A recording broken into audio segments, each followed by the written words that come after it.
welcome. Another episode of our Footy Fantasy Pod. How's my background? Before we dive in? I'm trying to. Yeah, it's all right. Okay. Yeah. Good. We do this. Okay, perfect. Welcome to our episode of our Footy Fantasy Pod. World Cup Day 7 review. It's exactly 1 week. Lots of shenanigans has happened. Lots and lots to dive in. But before we dive in, Footy Fantasy on YouTube. We're doing the World Cup with partnership with the Daily Mank. He could not be here, Mr. Chuki, but this should be streaming live on the Daily Mank Twitter page. If you're seeing this on the page, please like, share, subscribe, increase our algorithms. Footy Fantasy, FOOTIE Fantasy. You can see it on the handle. While we dive in, introduce our guests, part of the team, all team members. We have one who should join. The Zaza should join later, and before he joins, Liverpool fan who chose Belgium. Apparently, I did not know that. Please don't expose my foolishness this early. This World Cup is making all of us look foolish. Oh my goodness. I was sipping on the golden generation juice, man. I was like, yeah, this is our last chance. They're going to step it up. Lukaku banging the goals. Kevin De Bruyne will supply the goals. Belgium are going to win this thing. And then Morocco said, nah. Morocco said, nah. Forgot Roberto Martinez was their coach, though. So, yeah. Yeah. Honestly, I forgot. He's useless. He is. Head food, bro. Next on the panel, I promise we didn't plan this. He didn't call me. You know, we are wearing the same Germany jersey, but I just saw him come on. I was like, wow. Okay, Kwame trying to be like me. It's okay. I get it. Hey, look, it's okay to try to be like, you know, the Footy Fantasy or guy at the top. Yeah. So, yes. Yeah. We didn't plan this. We didn't get on a conference call. We didn't have a Microsoft Teams meeting. We did not. Nah. This is just pure coincidence. And just for the record, it's not like I really support Germany like that. I just like the shirt. The shirt is cool. Like it's actually really nice. So that's why I have it. Every time I go outside, I get compliments, man. I always get compliments. So I like it. It's pretty cool. In the absence of a Nigerian World Cup shirt, I don't blame you guys, you know. Exactly. Nigeria is not there. Yeah, that's true. Comments flying straight in. Onome Sotu. Yep. Hello, as long as Belgium has Martinez as the manager, they're just wasting their time. I agree, 100%. Yeah. Well done, guys. Onome, thanks for the comments. It's been a while. Yeah, Onome, you should come on. I actually hit me up, man. Hit me up. I'll inbox you. You should come on the next one. We're trying to see if we can start doing weekly streams. Midweek streams in between the games instead of waiting. Too much has happened for us to just wait for a week to come on. So yeah, that makes sense. See if we can jump on Wednesday for a quick review on Wednesday, maybe. We can do something on Wednesday. Let's dive right into the topics of the day. Let's just dive right in.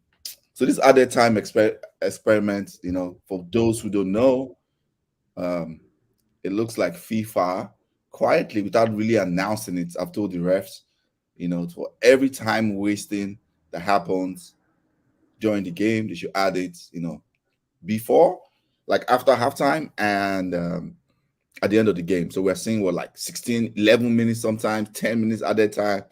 You know, It's been wild. It's actually been wild. Ola, what are your thoughts? How do you like it so far? What are your thoughts? Oh wow, I'm all for it. I think Toscolina, that's the good thing. I've been that kind of man there pushing in the reforms, you know. I think it's been a long time coming, and it's probably one of the next bits of things. I mean, next set of issues that football needs to tackle. I was reading an article where they were talking about, I think it's 30 years since the back pass rule was brought into play. And that back pass rule was actually brought into play because of all this time wasting. Like they were talking about Sepp Blatter. Sepp Blatter was so passionate about it. He was like, look at these goalkeepers. They'll pass the ball to them. They'll just catch the ball. They'll roll it out to the defender. The defender will pass it back to them. They'll catch it, roll it. So they were wasting time. Like in a football game of 90 minutes, maybe they were playing only 45 minutes when the ball was actually in play. So now we've moved on. We've evolved a bit. We have the back pass rule. So that's eliminated that form of time wasted. But time wasting has still been going on, man. It's crazy. I think on average, the ball is in play in most games, maybe only like 55 minutes or something. The remaining 35 minutes is lost to shenanigans happening, people falling down, wasting time. It's just ridiculous. And I've always felt that fans are a bit cheated out of their money because we pay to watch a 90-minute game, and most of the time there's just too much going on and enough time is not added. You see all these stoppages and then you see only 2 minutes going up on the board, 2 minutes added time, and there'll be like 5 injuries and 6 substitutions. Like, how did you arrive at only 2 minutes at a time? So I'm all for it. I think it'll take a bit of getting used to, but I think it's just to give the fans, value for money. Because how can you be watching a game where you're supposed to, okay, obviously we can't have the ball in play for 90 minutes, but let's try and maximize as much time as we can with the ball in play. And it would maybe to teach some of these teams to just stop wasting time, because when you know that if you're going to waste time, they're going to add it on, then maybe to just limit it. Of course, there'll still be some teams who will do it, but maybe to just limit it. I think the German game today, the first half had only 2 minutes of injury time in the first half, and then 6 minutes at the end. So it wasn't too bad, but yeah, more of it. It's the time wasting is ridiculous. Some teams have perfected the act. Atletico Madrid, Diego Simeone teams know how to perfect the art of wasting time when they're ahead. So yeah, let's take that out of the game. Let's enjoy this sport for what it is. We don't want to see people just wasting time. I agree. Comment finds. Honestly, I'm not a fan of this at the time. Sammy, tell us why. Tell me why you're not a fan. You're one of the people that is not. I've heard some other ones, but tell us in the comments. Let us know why you're not a fan. On the other side, I think the added time experiment is brilliant. Kudos to FIFA for it. It's kick out a terrible time wasting. Okay. More agreements. I like it by Bola. Extra time numbers are coming down to, yes, I noticed the earlier games were like getting 13 minutes, 12 minutes. Mm-hmm. Idris says the beauty is not announcing it and causing a potential argument and backlash. Yeah. Okay. I agree with that. Good one. Oga Kwame, what are your thoughts? Yeah, talking about fans getting their money's worth. One of the reasons I'm not in Qatar is because the hotels are like $3,000 per night, right? Wow. So fans spend a lot of money. Fans spend a lot of money to travel, buy tickets to these games. And yes, they should get as much of their money's worth as they can. First, the fact that it came from the most legendary referee of all time, Pierluigi Collina, bro. I was already on board. That man is just a legend in my eyes. He cannot do any wrong. But really, there is us fans don't really like change, especially fans that have been watching football for a really long time and you're used to doing things a certain kind of way. But this is that kind of change that is good. And I like it. I like it because if you really look at it, we don't really get 90 minutes of actual football, between taking throw-ins, between taking time for corner kicks, between goalkeepers taking their time to take goal kicks, injuries, substitutions, like all these things, they eat up a few seconds here and there. And what FIFA has done is that, look, we're accounting for every single second you take for that throw-in. We're adding for every single second you take for that corner kick, those injuries, those substitutions. And I saw that I don't know about other leagues, but I know at least in England the FA has said that they're not going to adopt it. And in the Premier League we see that, and in the Premier League we see that the only time that is accounted for in added time are like injuries and substitutions. That's all. We don't account for, regular time wasting by the Diego Simeone FC people, we don't account for things like that. We don't account for, injuries. We just account for substitutions and injury is what we account for, really. So I just wish the rule can be uniform. I'm not sure what kind of power FIFA has to make this rule uniform. I know they don't have that kind of power. I know all these FAs have like independent powers like that, but I love it. I want to see more of it. I want to see it standard across the Champions League and even MLS and all these other places. Okay. I agree. 10 minutes in. If you're joining us, before I introduce the person that jumped up, if you're joining us, like, share, subscribe. Footy Fantasy. I don't do this enough, so I want to start doing this more. 10 minutes in. Like, share, subscribe. Footy Fantasy. For those following on the Daily Man Twitter page, like, share, to us. Chucky could not be here, but support us. It helps the algorithm. Mr. Zaza, thanks for joining us. My pleasure. Sorry I'm late. My friend had a baby, so I had to stop over there. It came up so fast, so I'm sorry about that. But Okay. it was a good reason, though. Oh, absolutely. Babies are always. Tell friends the Footy Fantasy team says congratulations. Yeah. Oh, here we here. He's probably watching right now.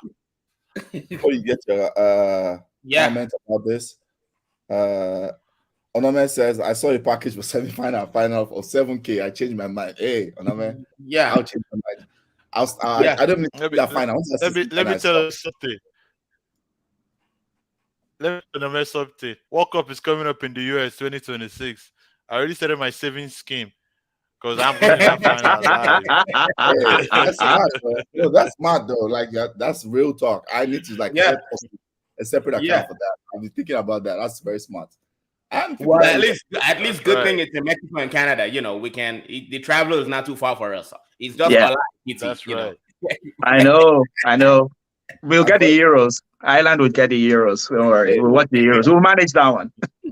For all of you guys. If it's in Ireland, I'm coming because I have loads of places to stay in Ireland. Ireland is my second home. Yeah, you're welcome. You're welcome, Zaza. Yes. Yes. Welcome back, you mean. Yes.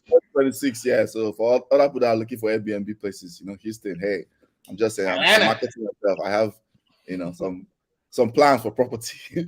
Oh, real estate show. Let's not turn to real estate show. That's right. Okay, I missed one comment. Yeah, your friend said, my brother, don't hold on too tight.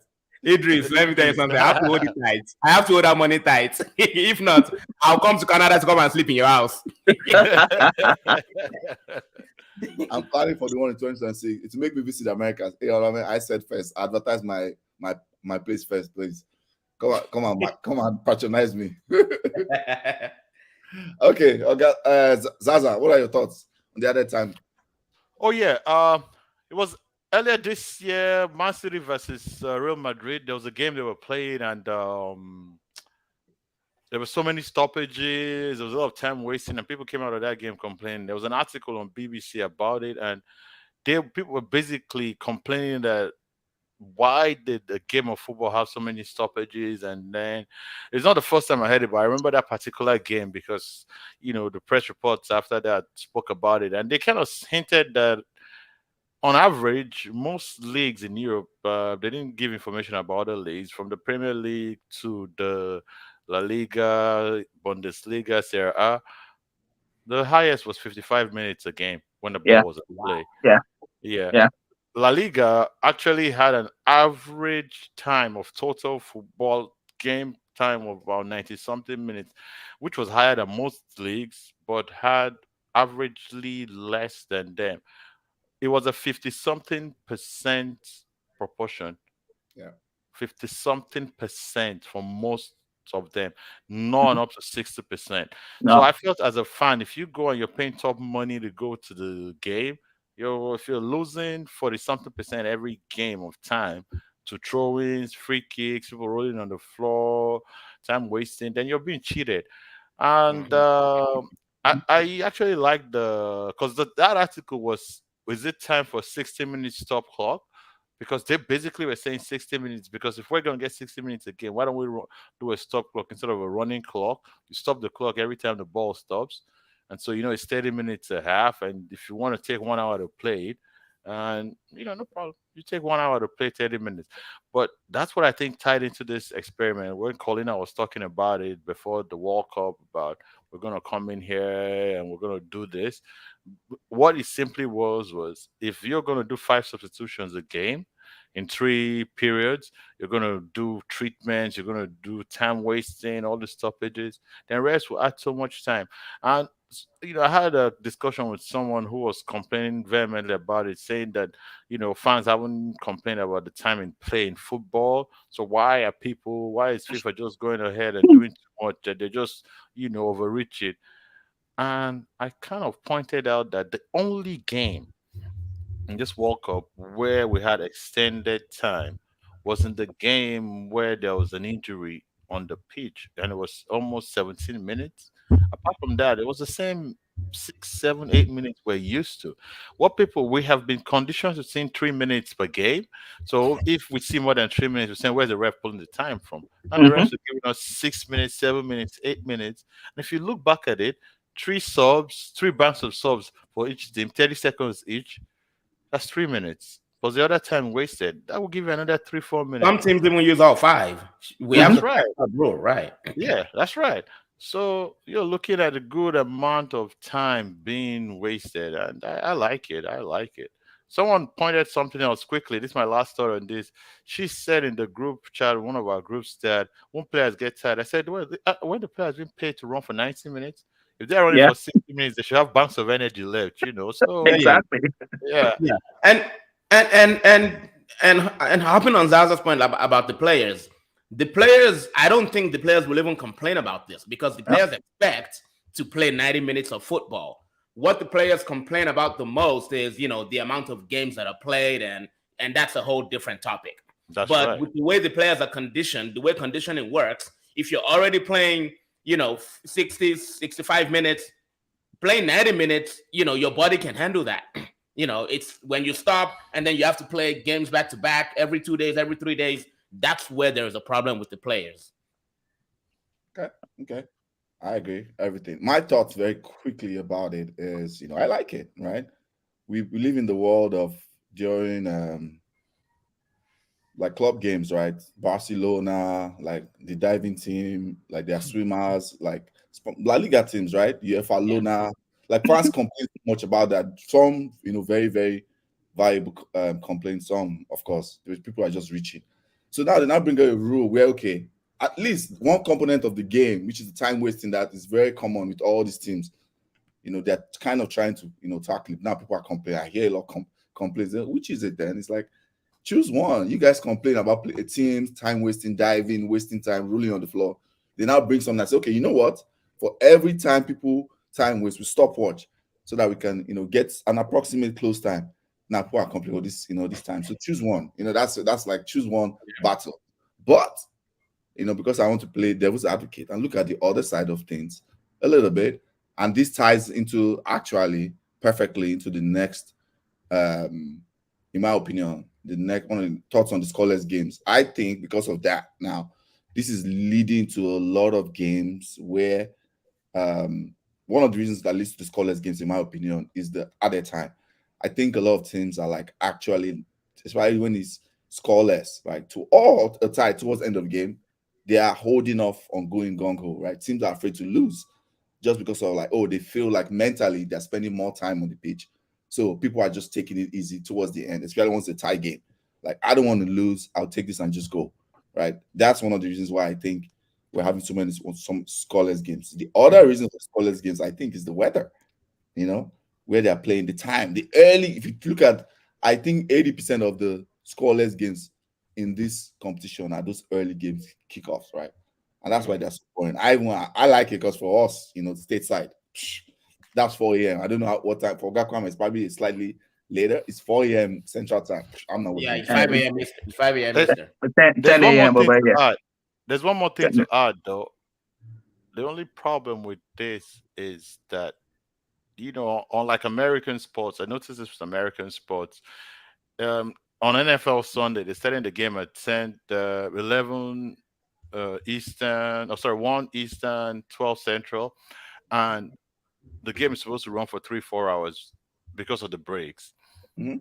In the Premier League and Champions League, the way the game blocks are done, they usually book the 2 hour block, Yeah. 45 minutes and a break for the first half. Of course, they don't have any stoppages between games, so they don't have ads. So what happens when when games start going to 3 hours, and when it's not a normal league game, not a game like a final where they're expecting extra time? Now, while I'm pointing that out, it will create a lot of mayhem with the TV scheduling. So Correct. because you would have you're supposed to have a 9 a.m. game, for example, for us Central, and then you have an 11:30 game. If the 9 a.m. game is getting to 12, then they don't want that because they want to show both games live. So Yeah. that's the only problem that the Yeah, TV guys. I think they make allowance for that, Bucci. They do. They've always made allowance for that. So, for example, let's take the World Cup for example. It's 3 hour block. So, the first game over here, the first game is at 10 a.m. Second game is at 1 p.m. So that's 3 hours in between. And I don't think we will ever get a situation unless there's a major injury. Even the one you were saying that was 17 minutes added time.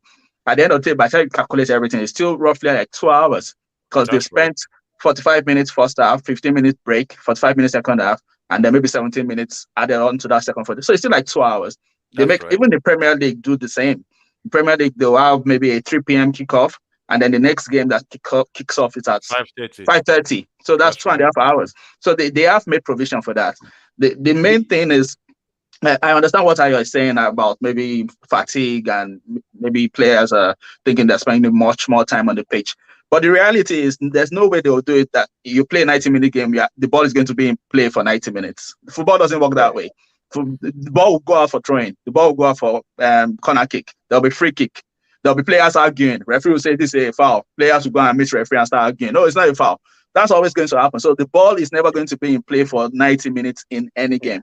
But what FIFA are trying to do is maximize the amount of time the ball is actually in play, because some of these teams are just so bad with time wasting antics. Some of them have perfected it. But and that's not for me. I won't even criticize them because I think we've been brought up that's part of the game in a way. That's even when I call that Simeone, I still respect them for doing what they do. Of course, I don't like it, but it works for them. It's all part of football. We cannot just be too snobbish and say, "Oh, okay, no, that kind of football is terrible." It's still part of the game. You don't have to like it. I don't really like what Simeone does, but I respect it because it works for him. With the Atletico and the shenanigans. It works for them anyway. So that's it. Let me take some comments. Good points. Let me take some comments. Linga says the player shouldn't get tired at all. But what about me? Every extra minute added to a 2 a.m. or 5 a.m. game prevents my return to the bed. My return to bed, rather. Linga, we know. Fans' life matter. We know. Shout out to our West Coast people though. Waking up at 2 a.m., 5 a.m. Bruh. You people are the real ones. I'm just gonna say that real quick. You people are the real ones. I'm now going to 2 a.m. for a game. Only the Nigerian national team, maybe. I may be Man United. I look at the scores and I'm good, man. No. Nothing will make me up at that early hour. Nope. Only it's a World Cup final and Messi is about to lift it. Man, maybe I'll wake up for that. Look at Kwame's face. Look at Kwame's face. It's gonna be like 10 o'clock. He's tired. He's tired about this matter, about this Messi matter. We're going to keep going strong. Not to say EY is wrong, but we have had only 4 scoreless games out of 28. I think it's more than 4 though. It's more than 4. I think it's 5 or 6. We've had 5 scoreless games. Yeah. 5. Okay. So this is one of the highest goals World Cup compared to SA in the first 2 games played. But South Africa 20. 20 but Russia. Games compared to this is already more than what we had in Russia, I think, if I remember correctly. Yeah, at the same stage. Yeah. Same stage, right. Okay. Not the whole tournament. Right. Okay, that's the stage. Okay. It's gonna get more interesting because a lot of teams are going into the last game needing wins. Most groups, a lot of groups are open. So you're looking at a situation where teams are going to go all out there. Out of the 4 groups that have been played, 3 of them are open going into the last game. England's group is France open. Is the only group is open. Senegal's group is open. Only France's group. France is not even totally settled because I think another team can still qualify. The other 3 teams have a chance, if I'm correct. No, France have qualified. France have 6 points. No. The second position is not settled. It's still open. True. Denmark, Tunisia, and Australia can still come second. In the first group, only Qatar is out. Ecuador, Senegal, and Netherlands can still come top. In Group B, Wales, all of them can qualify. Wales, USA, Iran, and England can all leave, and they can all qualify. In Portugal's group, the same thing. Portugal, Argentina, Saudi Arabia, and Mexico. So you have almost every game in the last round of games being very important. 4 groups played so far. Still hanging in the balance. That's true. 4 groups, 6 groups actually. I think because only 2 more Actually, groups. 6 groups. I take 6 that groups. back. Yeah, 6 groups. Actually, it's only six, in Spain's group as well, Croatia's Yeah. group as well. Only Yeah, Canada all out. of them. So it's a very open World Cup. Okay. It says Zaza has some points. Even they have 100 minutes for time wasting, the last good game will be bloody. That's true. Goals are flowing because status quo doesn't benefit a lot of teams as a start. That is But true. I has a point about this numerous scoreless games. We've not really discussed that because I've seen people point out different factors also involved. Like, okay, they didn't have these players came straight from their league season. They didn't have any breaks. They just, the typical World Cup here, you have like maybe a 3-week break. Your coach has time to work on tactics. So I've seen people say that, and I think I probably lean towards more of that because this coach is probably, somebody was saying one of the easiest thing in football for a coach is to set up his team defensively. But setting up your team tactically to score goals takes a bit of time. You need attacking patterns. Some of these coaches have not had time to work on attacking patterns, but it's easier for the smaller teams in codes to set up defensively. So that way, you are not finding as many chances. You are not creating as many chances. Space is not there. So that might be a factor for this goalless draws because some of these teams just came straight from league season. Their coaches didn't have time to work on attacking patterns. And now you're meeting solid defensive teams, that you can't even create chances against. So, yeah, I think that might be a factor too. It's just they didn't have enough time to work. But the good thing is we've had compensation for goals in other games. So even though there are many scoreless games, we've had other games where there are 5 goals, 6 goals. Spain scored 7 goals in one match. England's game had 8 goals, 6-2 against Scotland. So yeah, we've been compensated, for this scoreless game. Ola makes a really good point with the time coaches don't have, I guess, to set up teams to attack with a pattern. I mean, we're used to. I've not really gone and looked at the numbers, but I'm sure that we've not seen many late goals this World Cup. And one of the ways that late goals are scored is repetition of a certain attacking pattern. I mean, they're literally training drills of how players get a goal in the last 5 minutes or last 10 minutes of a game. Coaches have not had time to drill those patterns into their players. Yeah. So I mean, you just see the last maybe 5-10 minutes of most games that are already goalless, and you just don't see a goal going in. But yeah, that is a really good point. No time to set up attacking patterns. You can quickly work on defensive. You can quickly work on defensive shape. You can quickly work on putting your 5 or 6-3-1 whatever, and get a goalless draw. So yeah. And that thing, just to say, final point on this, so we can move to the next topic is conditioning, right? I mean, reports came out that Conte, for example, has set up physical conditioning for his team, fitness, that they hit peak period from January, like after the World Cup, between December to May. So you can imagine, like, for example, all Spurs players, are already set up that he's gradually building up. And now they're going to work up all lethargic, not to their peak physical condition, and they will definitely not play their best. I know Pep did that, not this season. I don't know if he did this season, but I know he did that this season of COVID when they won the league. They came from behind to win the league, right? He did the same thing. So that could be another thing that could impact a lot of teams when you think about that. You're coming into your team and like, all your conditioning now is just like gradual condition, and you cannot can't go a full tilt. So yeah, it's going to be interesting, this World Cup. It really, especially when you look at the results, right? It's almost a pattern that I'm noticing where it's not every game, of course, but some games where the team that's creating the most ends up losing. They'll create a lot of chances. Then the team that just comes from behind and just beats you. Like it's happened to Saudi Arabia. Yeah. It happened today. Canada. Happened to Argentina. Happened to Canada. Happened to Argentina. Happened to Canada. Happened to Argentina. Happened to Arabia twice. Like they beat Argentina. Yeah, it did happen to Arabia. Yeah.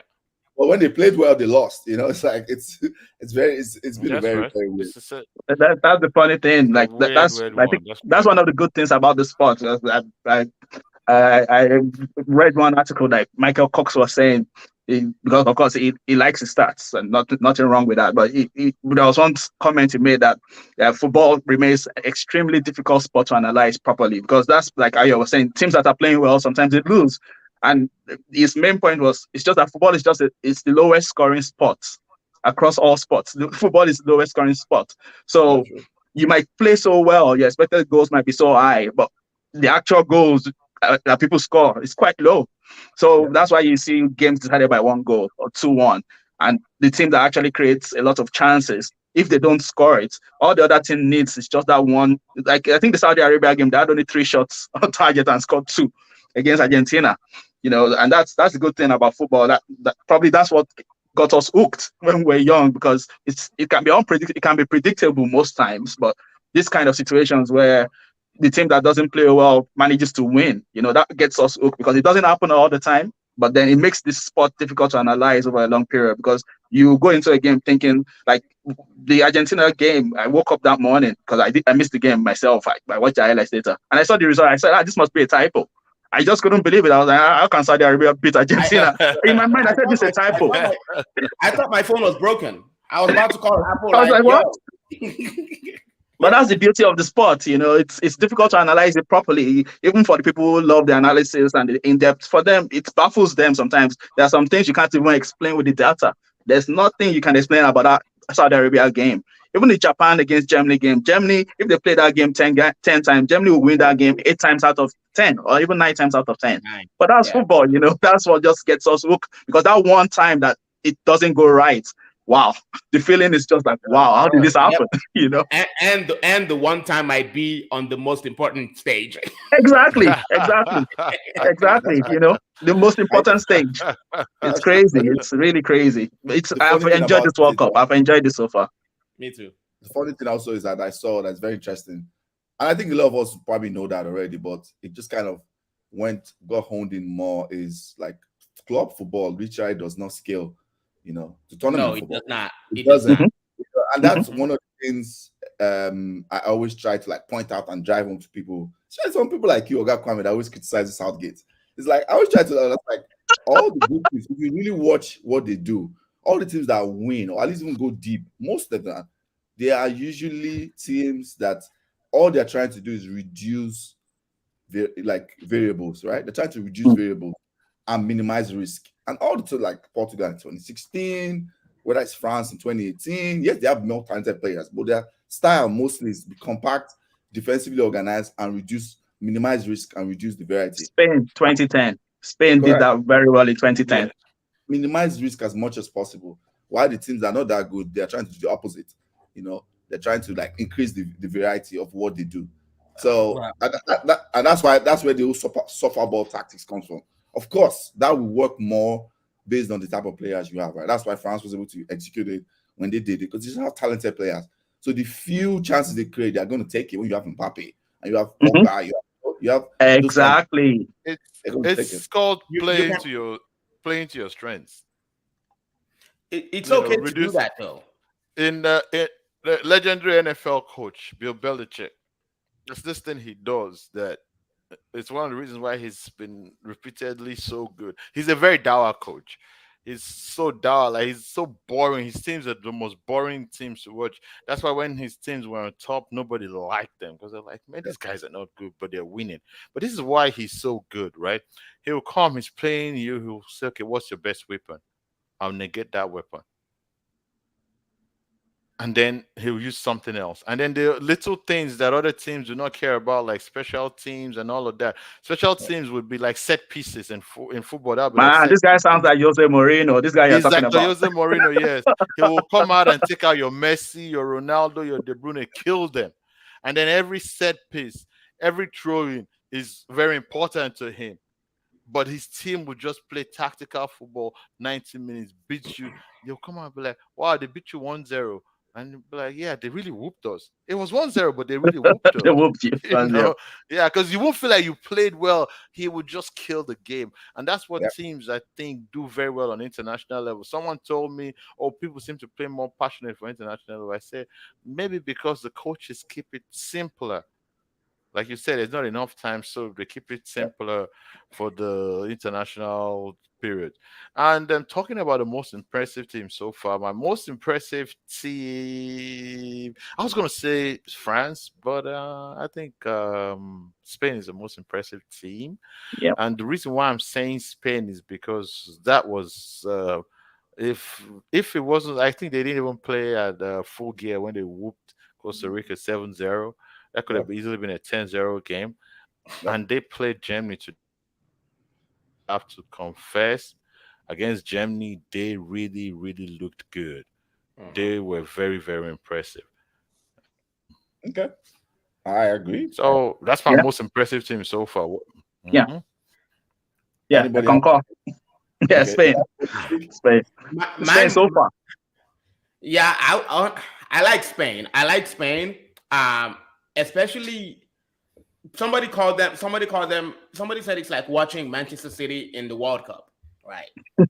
Where they'll literally just come to the field and take the ball away from you, and you're just running in circles. And they're doing that without a true striker. I mean, you can play Gavi as a false nine all you want, but today was a good example of you still need a number 9. I know Morata is not, all that anymore, but at the end of the day, he thinks like a striker, right? Gavi does not think like a striker, and even if he wanted to, he's too young. I mean, he's like what, maybe 17, 18 years old. Morata will think like a striker, and he makes that, he'll make that near post run, boom, leads to a goal. Same thing with Germany. That Fulker guy, the finishing was just immaculate. Emphatic finishing, I'm not saying Thomas Muller is not, but we know I'm not even gonna go into Thomas Muller, but the thing is, you still need a striker. That's just what it is. You need a striker. But my most impressive team, honestly, has been France, and that's because, I still don't have them winning the World Cup, but they've dealt with the adversity so well. Losing Benzema last minute, losing Rafa Varane, having a midfield that I didn't really trust, really. I still don't trust that midfield. I still don't trust it, but they're doing well. They're doing well. So, and out of every team that has played 2 games so far, they're the only ones that are officially into the next round. So true. They won both games, and both games. I think the first one, who did they beat 4-1? Was it 4-1 or Australia? Australia. Okay, yeah. Okay, I was going to say they had 2 tough games. That's right. Yeah. Okay, I was going to say they had 2 tough games, but okay, I won't really say. Yeah, no, Denmark. They have a very straightforward group. Denmark is a tough enough opponent. Denmark was tough. But I respect France for what they're doing. I think they've lost. The Pogba and Kante are out. Then they lost, I think, Theo Hernandez. So somebody went out with ACL. No, not Theo, his brother. Lucas. Yeah. So Lucas, that's why I agree with Oga Kwame. They lost Nkunku. They lost Benzema. Yeah. So Benzema, like Oga Kwame said, they've really battled against adversity. So I'll give them kudos for that. But it also helps when you have a world elite generational talent like Mbappe in your team, as they at the end of it, goals win games, and that guy is just scoring. He's had 8 goals already in 2 World Cups, and people were like, "Wow, look at Messi and Ronaldo have 8 in 5 World Cups. This guy is going to have double the figures of World Cup goals by the time he's finished." Because it makes things happen. And it's just that cutting edge is there, and the fact that his manager, this one, like you guys are saying about Deschamps is also risk averse. Like I was saying, he minimizes variableness. He likes keeping it tight. But what he has helped with Mbappe, this is one of the things Mbappe is angry with at PSG. He doesn't put Mbappe as a number 9. Mbappe is not a number 9 for them. Mbappe drifts in from the left. He comes in from that way, scores his goals, goes where he wants. So, and that gives him that liberty, that freedom to do what he wants. And that's why he continues to thrive for France. He has 14 goals in his last 12 games for France. That's fantastic, That's right. And most of them are open play, not even penalty goals, like nothing wrong with penalty goals, but I just mean he has been scoring from open play. So I think that's one thing that Deschamps got right. Deschamps just freed the guy. Okay, look, you don't have to play as center forward. I'll put Oliver GQ there, looking nice and sexy, winning the balls, testing it down for you. Perfect. Is that EJ talking?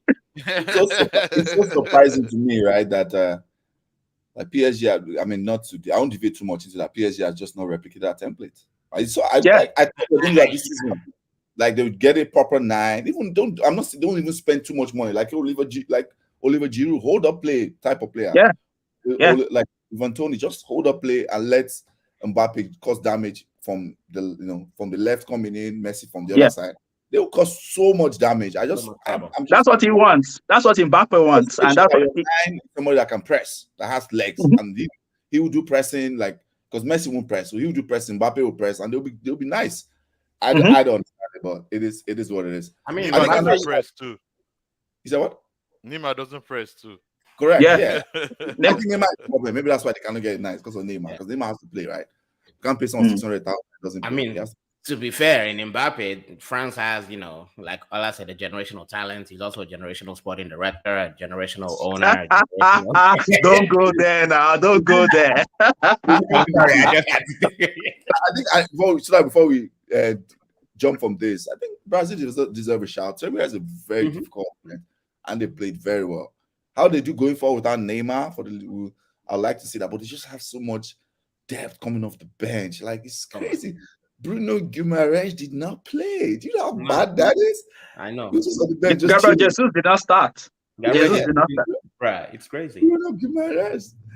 I mean, I have everybody knows me. I have like a weakness for midfielders.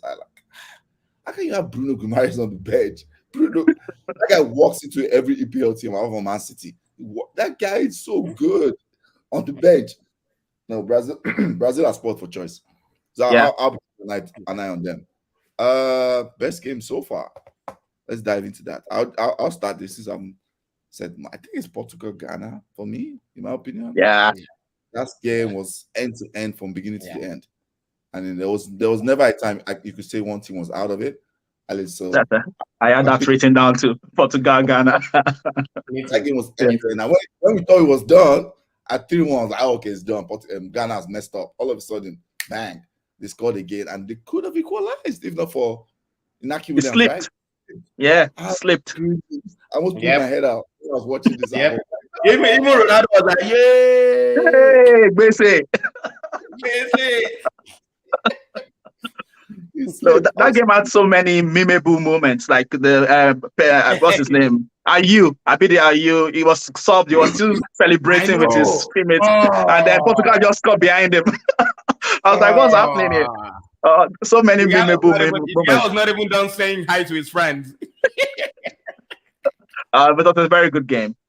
Which penalty? Oh, okay. Well, that penalty was 50-50. Yeah, the Ronaldo penalty. Yeah, you've seen them giving. You see, it's not a stone wall. That's how I feel. Yeah, it's not a stone wall, but you see them giving. Like a Jeffo to score, because that's why I call him now. I don't care. I'm not giving the name. I would have liked a Jeffo to score, but yeah, I agree. I've seen them giving too. I really would. So I'm in the moment. I'm not gonna in the moment. Of course, I'm like, oh, he's not a pen. But then you go back and look at it, and you're like, yeah, I've seen them giving. But look, at the end of the day, the guy can still only score penalties. I'm putting my money on him not scoring the next game. So it is what it is. They're playing Uruguay. Was it tomorrow? Is it tomorrow? I think it's tomorrow. Oh yeah, they're playing tomorrow. Yeah. We'll we may have started a watch, for all the Ejiofor fanboys out there. I've started a watch 7-day. So I've started a watch for Ejiofor's time to find a club. I've started my 7-day watch. Bola said there'll be a queue of clubs waiting to sign him. I was like, which queue of clubs? The only queue of club you see is the queue that comes before S or R or whatever that letter is. Bruv, there's not the only queue will be the queue from the Middle East, the queue from China and the MLS, bro. No European team that has any ambition. No European team. Listen to me, Daniel, if you're watching this, no European team that has any ambition, no European team that has goals will hire Ronaldo, will bring Ronaldo to their team. Bro, that man is dead food, bro. That guy is dead. Todd Bowley says, hold my beer. Todd Bowley says, hold my beer. You watch. No. See. I don't think Graham Potter will allow that. Well, not that Graham Potter has any say, but nah. But if he goes to Chelsea, Idris, I'm coming for you. I'm laughing all the way. I'm laughing all the way to Canada, Idris. For the culture, we're not saying it's a penalty. It was Ojoro. I don't think any top club will sign him now, to be honest. Either MLS, China, or Saudi Arabia. Yeah. I mean, bro, this guy is so dead. Even some club in the Nigerian Premier League came out and they were like, no, we are not signing Ronaldo. We'll let you know. We'll let you know about future updates on transfers. Oh, Even the Nigerian League does not want him. Lobby Stars. I saw that. I was like, this for taking the piss. They are. Oh, the banter. We'll come back to I guess Disaster if he can get back on. He told me his Wi-Fi. He had some Wi-Fi problems. Okay. Any other shouts for best game? I think Japan, Germany, probably. That's the Saudi Arabia, Argentina. What are you guys talking about? That's listen, Ayo, let me tell you something. I'm just gonna tell you right now. Had Argentina not won yesterday, I would have showed up to this podcast in what's that outfit that our Middle Eastern brothers wear? Shemag, in a shemag with a kufi, and bro, I would have been coming here singing. I'm not going to sing what I was going to sing on but you already know. But big up our Saudi Arabian brothers. Those guys, I mean, you can tell they lack finishing quality. They lack good decision making in the final third. But they can ball. Big up to that same coach that coached Zambia to win the Nations Cup. Same coach that coached the Ivory Coast to win the Nations Cup as well. Yeah, and was it the coach? Same guy. No, I think that's his name. Yeah. He won AFCON with Zambia and Ivory Coast, yeah, and the Ivory Coast. So big up to all of them, and big up to the Saudi Arabian fans that were like, "Where is Messi? What is Messi?" They're going to milk that forever. They don't even have to qualify from that group. They just milk it forever. No. No. They don't need to qualify. They're all millionaires already now. The players, they don't need to win any other game. They're just getting. I'm low-key jealous of them. Though I want my own Rolls Royce too. They said she get size. I was weak. Wait, they said Lobby Stars. They said she get size. I was weak. The last games I just know if I was balling to be late. That game. Yeah. That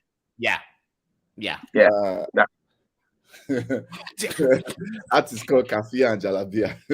I know this is Idris. Our in-house Chelsea Agbero. I don't think Buchi is going to make it back. So I think we'll just jump to. We'll come back to him if he makes it out. Let's jump to the final section. We're going to go through this quickly. I love this. This kind of pod I want.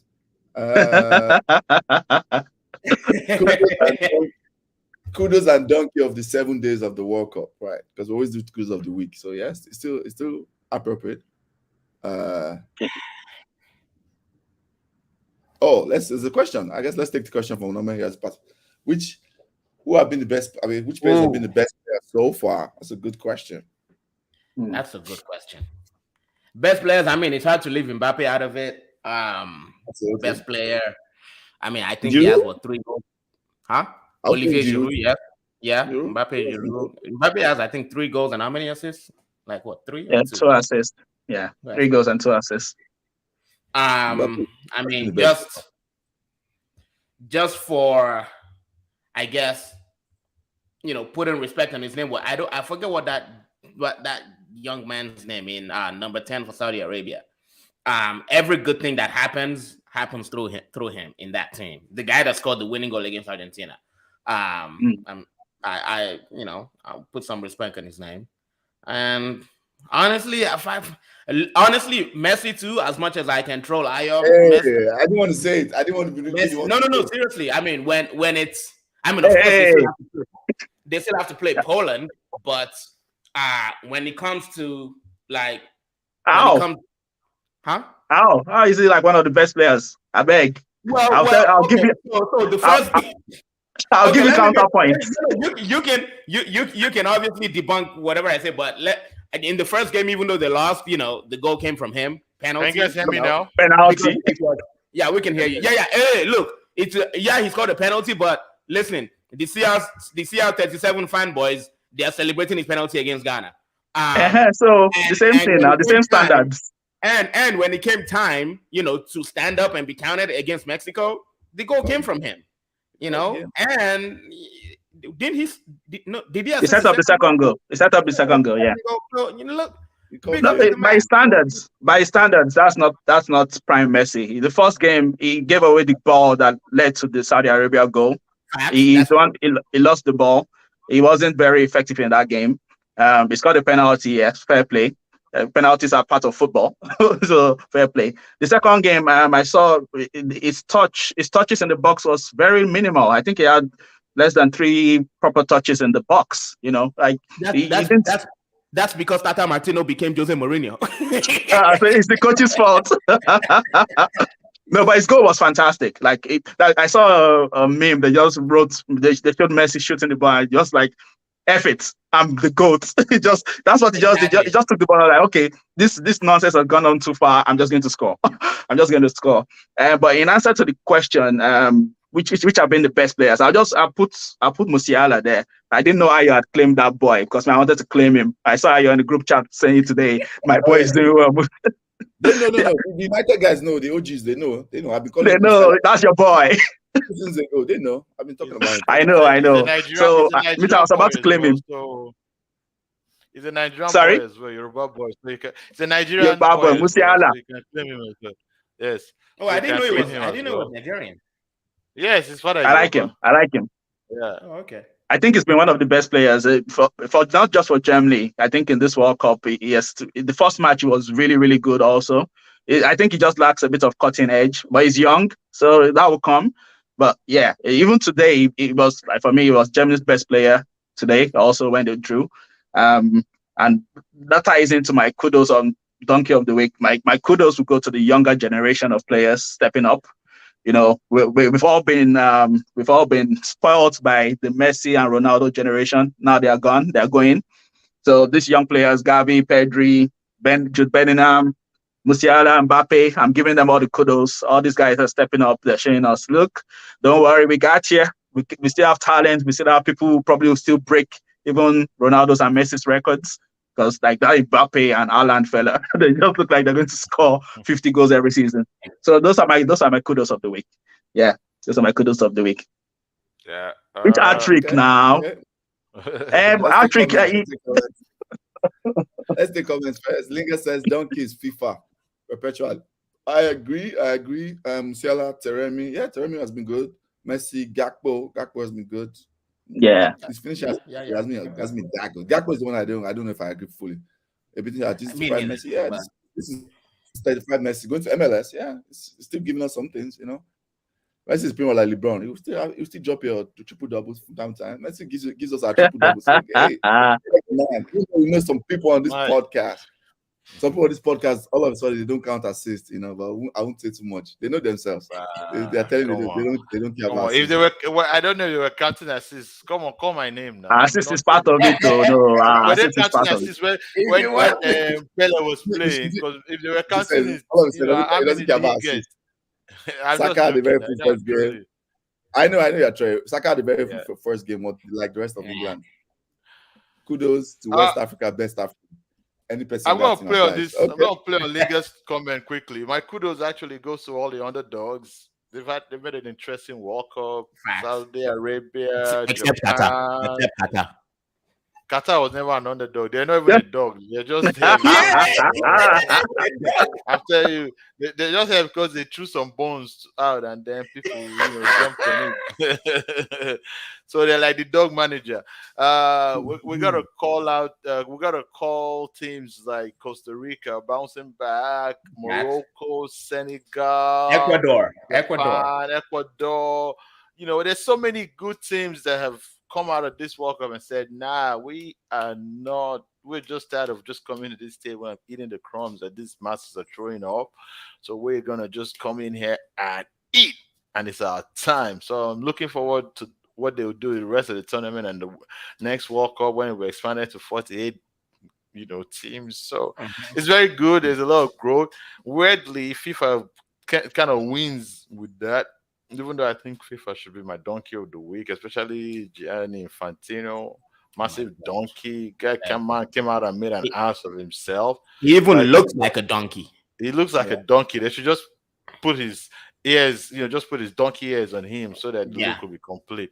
And I believe he thought maybe last week was Halloween instead of the month before, so he came out and just decided to play a part. What did I miss? What did I miss about this Infantino? Is it the one the press conference before the World Cup, or has he done something else after that? That press conference was press conference. weird. Oh, that press okay. conference was weird because you now started doing it. What he might say might be right. I don't want to go into the bones of what he said. What I'm trying to ask is, what have you, in your position as FIFA chairman, done to equalize what you've said Europeans have been doing for X years? Exactly. You just came out and played a whataboutism argument while you are a guy in power. Exactly. A master at the table who can actually fix these things. You're going whataboutism. So whataboutism is that, rich European nations have been bullying small nations, so now only the rich nations are going to get World Cups, because what you've done is basically giving World Cup to Russia, giving World Cup to Qatar. Now, of course, it's going back to rich USA. We're not hearing about World Cups going to small Peru. We're not hearing World Cup going to Ecuador. We're not hearing World Cup going to Togo. So what are you really doing? Because all you're just doing is sitting down and letting rich nations spend their money hosting World Cups while you milk off the profits. Like, we don't know what your business is all about. Exactly. So you don't mind a slave labor, because this slave labor built the stadiums for you to make your record profits this year. So I don't understand how a guy who's but you can't give the World Cup to Togo in the first place. That's compromising. That's compromise. I'm just giving an example. You're saying it's giving to rich nations. Which nation can afford to host the World Cup in the first place? Oh, that's right. It. What I'm saying is that if you're coming out with that kind of statement where you're trying to come with a social justice statement, where you're going, European nations should not complain about corruption, about what Qatar was doing to host the World Cup because of what they've done for the past 3,000 years. And I'm going, but FIFA, you have enabled these things. FIFA hasn't been an equalizer.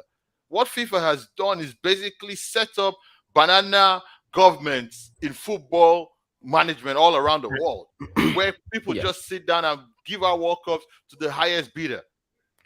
And that's happened for a long time. All they've done is just become rich for the past years. You don't talk about Europe, talk about FIFA. Yeah, FIFA has always been a problem. For me, it's this double standard.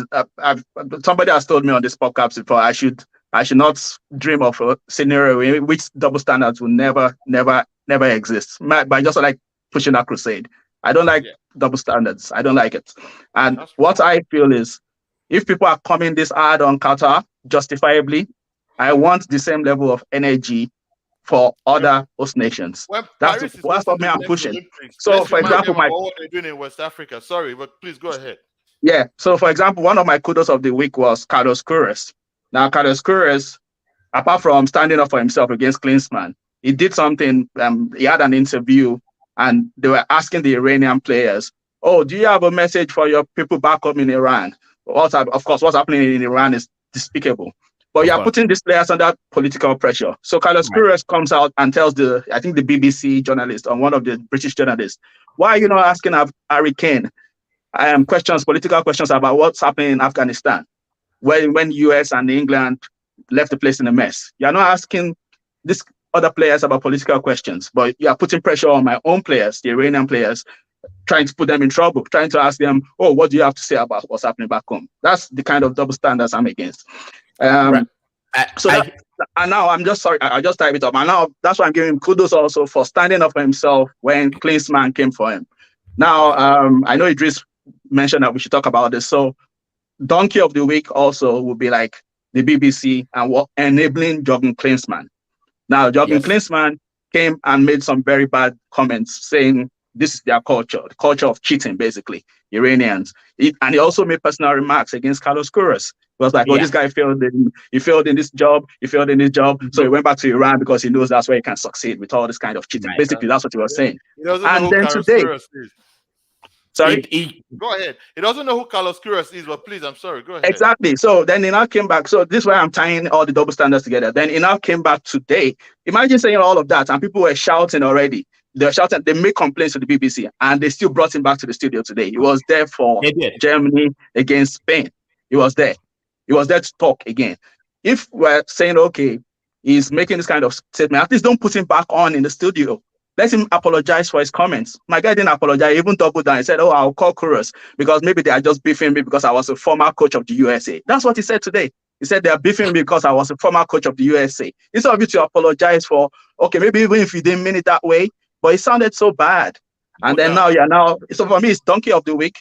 And kudos for Carlos Kuros because Carlos Kuros sent a long message on Twitter to defend himself and defend Iran. Yeah. Because you can't have things like that. BBC have been really bad for this World Cup. They ignored the opening World Cup ceremony. They deliberately skipped it. And you're giving out, you're saying, oh, Qatar has all these issues. Yes, Qatar has the issues. But you sent a team of over 40, 50 journalists, TV people. You sent them there on taxpayers' money. Make money. Yeah. That's right. You're making money. You want to read comment? What's all about? Yeah, let me go. Sorry to interrupt. Let me say something. Second, let me comment. On the comment she made. I want to just say it's just going to be a minute quickly. No, but you hold on. The comments will disappear. Hold on. Let me just hold that thought. Just hold the thought. Yeah, exactly. Infantino is the worst. From Linger. To be fair, these nations need to want to host it though. Fair point. No man. Ola, I hear you, but what your point is also the fact that but a different argument on what it takes to host the World Cup and who gets to host the World Cup. Yes, I am with you. Yeah. Double standard stinks. Okay, that's Idris. Okay, Linger says if 5,000 people died literally to build stadiums for a World Cup somewhere else. Those figures are exaggerated. Those figures are grossly exaggerated. Well, they're not 5,000 people. Said the Qatar critics about their own culture or country aren't as valid. But these critics are directly about this World Cup. Yeah, Klinsmann is a donkey. Final comment we have so far is Klinsmann complaining about diving. this one. And about Klinsmann, I just want to. I remember. I think Diop posted this on the chat, and I didn't watch Klinsmann. I don't think that. I think that was before my time. But apparently, he was like a tricky, cheating kind of player. Master diver. He was a master diver. Yeah. So literally dove in the World Cup against Cameroon to win a penalty. Win a penalty. He's a master diver. So for him let me tell you why. When he now came to the Premier League, because they were accusing him so much of diving, his celebration now became diving. He scored when he scored for Spurs. Yes, because he came to England to the Premier League and everybody knew he was a diver. Klinsmann was a confirmed diver. So the criticism was so much on him. So when he started scoring for Spurs in the league, that's how he celebrated his goals. He would score and then he would dive. That's how bad he was. So, but please continue your comments. Zaza, were you going to make a point? Because I wanted to talk about the Qatar thing and the... actually, quickly on the Qatar thing. This is the issue for me. It's not about criticizing Qatar, right? It's about something that I have kept on trying to point out in football. The game is either political or it's a political. We all know why the Western world or the Western media is mad about Qatar hosting the World Cup. It was about the snub that England and the US got, and Qatar won it. Since then, there's been a vendetta against Qatar. Those are two separate things. Is Qatar the first people to host a World Cup and build stuff like this? Fine. They are the first. They spend more money than everybody else. But did Qatar start doing this specifically for the World Cup? No. Now, why I'm pointing this out is this, right? The same guys who are now telling us that Qatar is this, Qatar is that, have made Qatar one of the most visited places in the world. I lived in Europe. I live in America.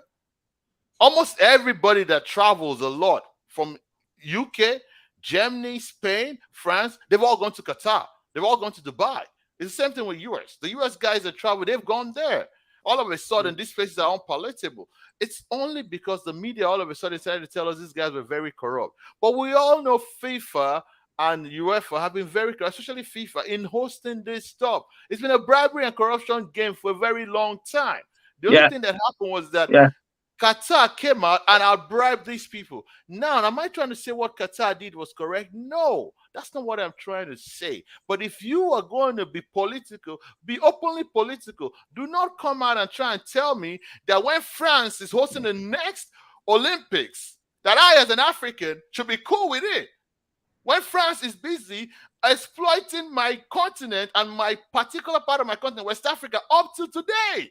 But nobody will talk about it. They're very cool. France is okay. Now Qatar is a demon. That's what I don't know. I will never support. So we can either be, we can either go 100 or whatever. We let it go. It's just that's it for me. It's only when China, Russia, and others are hosting World Cup, we also hearing these stories. When England, exactly, just 3 months ago, they were celebrating the Queen, who was the king of colonialism that killed over 200 million Africans. They were celebrating them all over the world. Everybody was feting her. But when it's a Qatar king now, they're all barbaric. Who's barbaric? So that's just me. So let's have us to wrap up. I think this is Idris. Yeah, this is now this is my investigating journalism, sir. I ain't watching BBC no more, but watching Zaza Broadcasting Cup. Okay, Oga, take us. Look, I don't think anybody is sitting here or in the comments arguing that what Qatar did is not deplorable.